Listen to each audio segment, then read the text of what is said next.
मेरा नाम प्रियंका है। मेरे पिता ने मेरे साथ जो किया वो कोई सोच भी नहीं सकता। मैं अपने पिता की इकलौती बेटी हूँ। हमारी एक कंपनी है, पैसों की कोई कमी नहीं है। बचपन से ही मुझे ऐशो आराम की आदत है। नौकर चाकर गाड़ियाँ मेरे चारों तरफ रहती थी। मेरी जिंदगी में बहुत ही अच्छे से जी रही थी, लेकिन उस एक दिन ने मेरी जिंदगी बदल ही दी। हमारे यहाँ कुछ दिनों से एक नया ड्राइवर आया था। वो ड्राइवर जवान था, लेकिन वो मुझे पसंद नहीं था। वो ज्यादा सवाल पूछता था, कहाँ जा रहे हो, क्यों जाना है। इतना तो मेरे पापा भी मुझसे नहीं पूछते थे। एक दिन जब उस ड्राइवर ने हद कर दी तो मैंने उसे तमाचा मार दिया और उसे नौकरी से निकाल दिया। मैंने पापा को यह बात बताना जरूरी नहीं समझा, क्योंकि हमारे यहाँ ड्राइवरों की कोई कमी नहीं थी। लेकिन मुझे नहीं पता था कि मेरे साथ ये होने वाला है। एक दिन सुबह जब मैं उठी तो मेरे कमरे में वो ड्राइवर था। वो ड्राइवर मेरे कमरे में इतनी सिक्योरिटी के बीच कैसे आ गया मुझे पता नहीं था। शायद मैंने उसे मारा था, इस बात का बदला उसे लेना था। मैंने कहा कि तुम यहाँ क्या कर रहे हो। वो बोला कि मैं तुम्हारा पति हूँ। कल रात को तुम्हारे पिता ने मेरी शादी तुमसे करवा दी है। मैंने कहा कि तुम पागल हो, मेरे पिता तुमसे शादी करवाएंगे, और शादी हो गई है, मुझे पता भी नहीं चला। फिर उसने कहा कि मुझे पता था कि तुम ये बात नहीं मानोगी, इसलिए मैं तुम्हें तस्वीर दिखाता हूँ।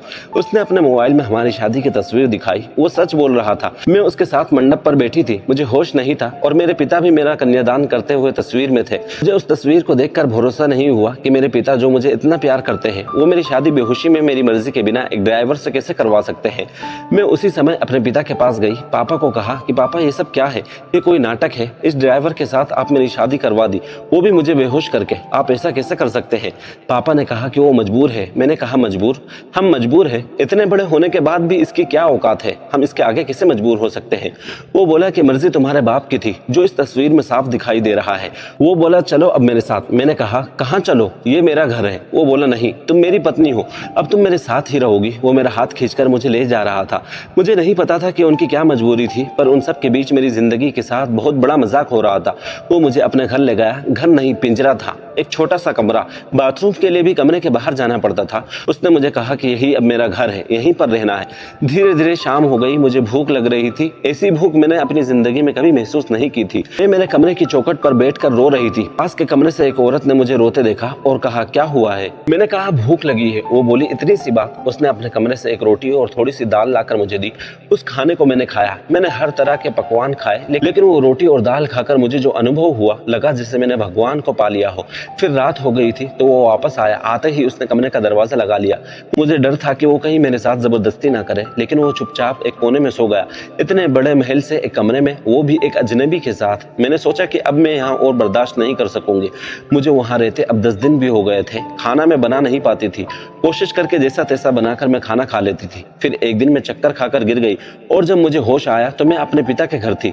सामने मेरे पापा थे। उन्हें देखकर मुझे गुस्सा आ गया। मैंने कहा आप मुझे यहाँ क्यों लाए हो, मुझे वहीं मरने क्यों नहीं दिया। उस कमरे में वो ड्राइवर भी था। पापा बोले बेटा मैंने तुझे कितना समझाया, लेकिन तू नहीं मानी। आखिरकार मुझे ये तरीका अपनाना पड़ा। तुम जिस माहौल में रहकर 10 दिन में परेशान हो गई हो, उस जगह से उठकर मैंने ये सब बनाया है। तुम्हें ये सब ऐसे ही मिल गया तो तुम्हें इसकी कोई कदर नहीं रही। तुम शराब के नशे में रहती हो। हमारे घर जो काम करते हैं तुम उन्हें इंसान नहीं समझती। कितने लोगों को तुमने मुझसे छिपाकर नौकरी से निकाल दिया। तुम्हें पता है नौकरी क्या होती है, कैसे परिवार चलता है। शायद तुम इन 10 दिनों में कुछ सीख पाई होगी। ये ड्राइवर नहीं, आर्यन है, मेरे दोस्त और बिजनेसमैन रतन का बेटा। ये तुमसे शादी करना चाहता था। मैंने ही इसे कहा था कि तुम पहले इसे जान लो। तुम्हें उसने फॉलो किया तो वो समझ गया कि तुम गलत रास्ते पर हो।